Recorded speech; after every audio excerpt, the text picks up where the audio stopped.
Good morning. Welcome to episode 3 of Tea, Coffee, and Torah. This morning I wanted to share with you some thoughts on a comment that I often get, and that is that religious people have no business talking politics. And the worst thing you can ever do is talk politics and religion. I do quite a bit of study. I deal with a lot of scholarship, and they say the last thing that you want to do is mix that with anything that is applicable today. Just keep it all theoretical, keep it in the past, and we're good. But I find that the divine law is a call to action. It is a plan meant to be implemented. And when I read through the Torah, everything there is political or has political implications. For instance, the idea that leaders are held to a stronger sense of accountability. And when they commit a crime, their penalties are 5 times above the average citizen, sometimes even more. And you find this based on the value of the penalty that they were supposed to pay. That's number one. Number two, there's stipulations regarding penalties for crimes like theft or murder or all of these things. All of these are political issues. The other issue that you have in Scripture are limits of power of government. So to try to separate politics and religion, we do ourselves a huge disservice. And we think that just because religion has been applied with a lot of baggage in the past, and just because it has been applied where it has led to tyranny, that will always be the end result. I think that we missed the boat. So I want to just share some ideas with you this morning, and I would love to have your input below. I would love to have your comments. I had a lot of response to my previous Tea, Coffee, and Torah, where I talked about each of us having the ability to become a Messiah rather than waiting for some epic hero to deliver us. How about we just all take hold of that divine plan and we do it ourselves? And what I find is that when we do that, we unleash a power and a capability that hasn't been seen for a long time. As I survey the world today, I just see Judeo-Christianity being absolutely impotent, having no power of voice, of reason, or really tackling the issues that are confronting us today. I'd like to share something with you from Proverbs. It says, "To reject the law is to elevate the wicked. To obey the law is to fight them." This is Proverbs 28:4. And this is such a powerful voice idea to me. In fact, it's so powerful that my forthcoming book, Does Jesus Exist?, I actually build on this verse throughout the book. And you might be surprised where Jesus stands on his observance and support of the law. I think both Christians and Jews are going to be having to go back to the text and question a few things. So what I find, and if it's dark here today, it's because we are beginning to get the outer bands of Debbie. No rain yet, but it's definitely overcast here. So hopefully the rain will hold out.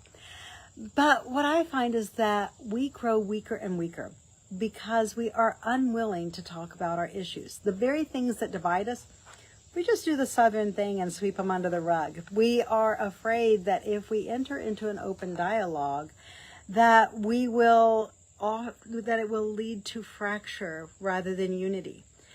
And I think it really comes from what our motivation is. If we stick with the text and we are willing to allow sola scriptura, the text itself, to determine the direction that we go, it unleashes unlimited possibilities that can unite us in every way.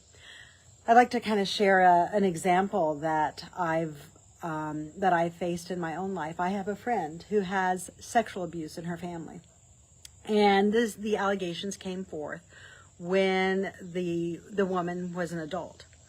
The family refuses to address it. They refuse to talk about it, and there's a lot of hard feelings. There's strife, constant infighting. They don't get along, and the family has fractured. And in many ways, it may not be that severe, or we may not think it's that severe within our churches and our synagogues. But from my vantage point, I see that it's exactly the same. We have a direct confrontation to everything that is sacred and holy within the scriptures that is being perpetrated upon us in Western societies by our government. And that is allowed to happen because we stay silent. And the voice that we do have, it doesn't mean anything. It's absolutely impotent. So how do we go from this place of silence where any thought, any idea that we have that we may share with our constituents, that we may share with our elected representatives, where it's just swept under the rug and not taken into account? How do we go from that state to where we are a live, vibrant society, where we are strong and where we are united as one people? So I want to share again this verse with you, and I encourage you to meditate on it. To reject the law is to elevate the wicked.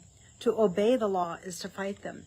So how do we fight our enemies? And I do call them enemies because the policies that are being perpetrated on us today are a direct affront to everything that is sacred and holy in divine law.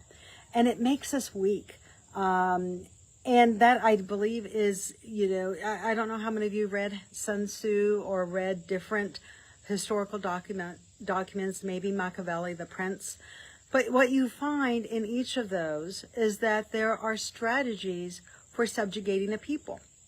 And today, our government is following those strategies. And when I say our government, it's all of Western society, because they profit from it. And none of us have the strength, because we're just one person, to hold them accountable.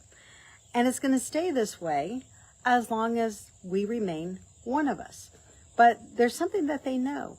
When we take hold of a strategy, of a call to action that all of us can agree upon, game over, because we become strong and united as a people. And, it really comes down to the fact that we have to agree on some basic principles in order to move forward. The division and strife that we have among ourselves, I know a lot of us think that it occurred because of sin. But sin itself is a very open-ended concept, both within Judaism and Christianity. There are actually black and white definitions, but what I found when I talk with people about those black and white definitions, they say, oh, no, that's not what it really means. Yes, the text states that, but that's not what it means. So we're going to talk about some of those ideas because, and that's over the course of this series, because this should really be about getting us back on the right path where there is strength and unity. And our present state really didn't come because we departed from divine law. I think the fact is we missed the fact that we departed from divine law because we couldn't reconcile our differences regarding what is applicable regarding divine law. Is it just the 10 Commandments? What about the teachings, the statutes in the law, or rather the different regulations within the law that state you shouldn't take bribes, that have a moral regulation, a code of morality regarding human relationships? Are those something that are no longer valid today? What I find is that each religion picks and chooses those parts of the law they're going to accept as applicable.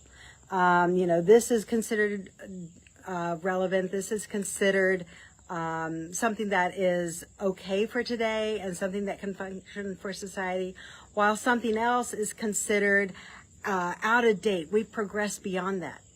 But have we? So again, these are ideas that we're going to discuss. I don't know how many of you saw the recent interview with Jordan Peterson and Elon Musk, but Peterson pointed out that in the face of losing an ideology that unites us, we sort of give up. Because we can't agree, we resort to hedonism, which is basically the pursuit of all of our own lusts, all of our own desires. And that only furthers the fracture of society. So I want to turn the tables around and encourage a discussion of ideas based on sola scriptura. This is the idea that the written text, rather than, these 2,500 years of whether it's preachers, teachers, rabbis, sages, let's cut through it. Let's just go back to the beginning. Let's just start at the beginning and work our way through.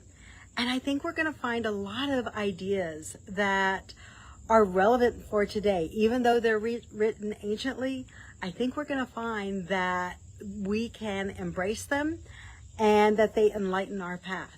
So, and along this way, there's going to be a lot of call to actions where each of us, I hope to maybe bring out from the text ways in which each of us can be messiahs today, and that unity, that each of us taking upon the law to actually do it, we bring about the era of salvation that is promised in Scripture, and a unity whereby we cannot be divided. So, and that's for today, for Tea, Coffee, and Torah. I invite you to join me next time. And next time, I do hope next week to be getting onto a Monday, Wednesday, Friday schedule. And I hope to begin around 9 o'clock Eastern time, which would be about 8 o'clock Central time. So join me next time. Y'all have a great day. Bye-bye.